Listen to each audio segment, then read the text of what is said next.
আজকে শনিবার, আগামীকাল রবিবার, আর তারপরের দিন লক্ষ্মী পুজো। ছাদে চলে আসলাম। ছাদের গাছগুলোর অবস্থা না খুব খারাপ, ফুটেছে। আমি দেখাই, মানে এত বৃষ্টি হয়েছে, আর কদিন না পুজো উপলক্ষে কদিন গাছগুলো দেখা হয়নি, সেজন্য অনেক গাছ না মরে গেছে। তবে নতুন করে এই রজনীগন্ধা স্টিকারটা এসছে, আর বেশ ভালো লাগছে। এই গাছটায় অনেক কদিন ধরে ফুল ফুটছে, অনেক দিন ধরেই। আর গাঁদা গাছগুলো না অনেকটাই মরে গেছে, মানে কী জন্য মরে গেছে জানি না। আবার নতুন করে গাছ আছে, কিছু কিছু আছে গাঁদা গাছ, তো এটাতে আবার ফুল ফুটবে। আর আমি ছাদে কী জন্য এসেছি দেখাই, মানে একটা খুব বড় ধরনের কাজ করব এখন।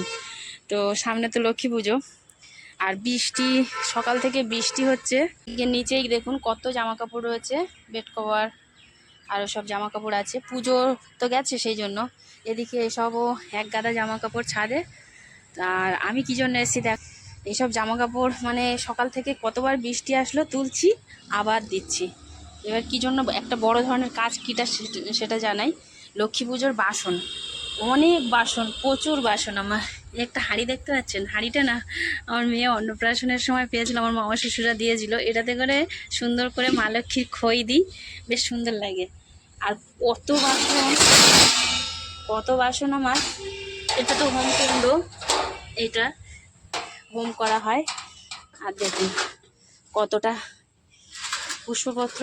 আর এই পুষ্পপত্র টত্রগুলো, এইগুলো, এই গামলাগুলো, এগুলো আমার কেনা নয়, এগুলো আমার মা দিয়েছিল, মানে বিয়ের সময় দিয়েছিল সব।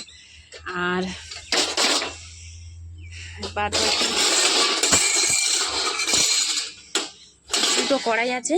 এই ছোট কড়াইটাতে লুচি ভাজি, আর এই কড়াইটাতে ভাজা ভুজি আর সুজি করি। তো ভাবুন এতটা জিনিস করো। আর আমার নিত্য প্রয়োজনীয় যে জিনিসগুলো, এখন এইগুলোকে মাজবো। মানে আজকে শনিবার, দুপুরবেলা সব খাওয়া দাওয়া মিটে গেছে। এখন কটা বাজে, তিনটে বাজে। তো এখন মেজে রাখবো। আর রবিবার, আগামীকাল একটু নাড়ু বানাবো, নারকেল নাড়ু। আর হচ্ছে কী বলবো, হাঁপিয়ে গেছি, মানে সবে খেয়েই সঙ্গে সঙ্গে চলে এসেছি তো মাজতে। আর অনেকটা জিনিসপত্র না মেজে রাখলে হবে না, একা হাতে সব করা তো। আজকে ভাবছি একটু সন্ধ্যাবেলা একটু বাজারে গিয়ে লক্ষ্মী পুজোর একটু কেনাকাটা করব। আর এখানটায় আমি পুজোর জিনিসপত্র মাজি, এই যে ছাদের এখানটায়। আর আমার যে নিত্য প্রয়োজনীয় যে ঠাকুরের জিনিসগুলো, সেগুলো কিন্তু সকালবেলা পুজো দিয়ে মেজে রেখে দিয়েছি। ওগুলো নিত্য প্রয়োজনীয়, সেগুলো এখানে নেই। এখানে কিছুই নেই নিত্য প্রয়োজনীয় যে জিনিসগুলো দিয়ে আমি ঠাকুরের পুজো দিই, সেগুলো কিন্তু এখানে কিছুই নেই। তাও কিন্তু কত বাসন কোসন দেখুন, অনেক বাসন কোসন। এই বাসন কোসনগুলো মাজলে অনেকটা কাজ এগিয়ে যাবে। তারপরে আলপনা দেওয়া আছে, অনেক কিছু আছে। তো আজ লক্ষ্মী পুজোর কাজ অনেক প্রচুর। লক্ষ্মী পুজোটা না গেলে আর হচ্ছে না। করে আছে বলে ঠান্ডা ঠান্ডা হাওয়া আছে, মাছ দেওয়া তো কষ্ট হবে না।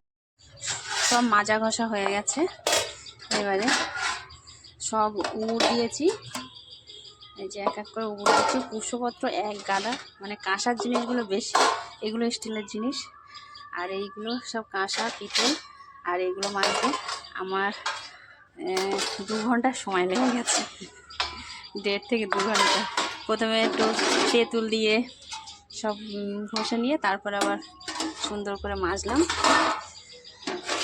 এই যে তো এখন সব উপর দিয়ে দিয়েছি, যেখানে আমি বাসন রাখি সেখানেই। আর এই একটা রয়েছে, তা থাক। তো এবার শুকিয়ে যাবে, তারপরে আবার একটু কাজ করব, মানে তালের আটিগুলো। এই যে সেই ওখানটায় তালের, মানে তাল ফুরুলি খেতাম।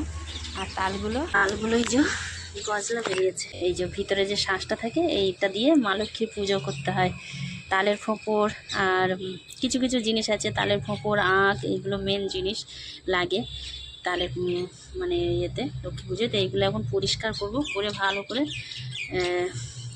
মানে শুকিয়ে নেবো। নিয়ে এই যে তালের আটিগুলো এই যে ধুয়ে, জল পড়ছে এখনো, ধুয়ে নিলাম পরিষ্কার করে। এবার একটু শুকিয়ে যাবে, তারপর পরশুদিন এটাকে কাটবো। তো কিছু কিছু কাজ এরকম একটু আগিয়ে রাখছি। লক্ষ্মী পুজোয় তো প্রচণ্ড খুচখাচ কাজ থাকে, তো একা হাতে পেরে উঠবো না, তো একই দিনে তো হবেই না, সেই জন্য একটু একটু করে গুছিয়ে রাখছি। তো এই হলো তালের শাঁসের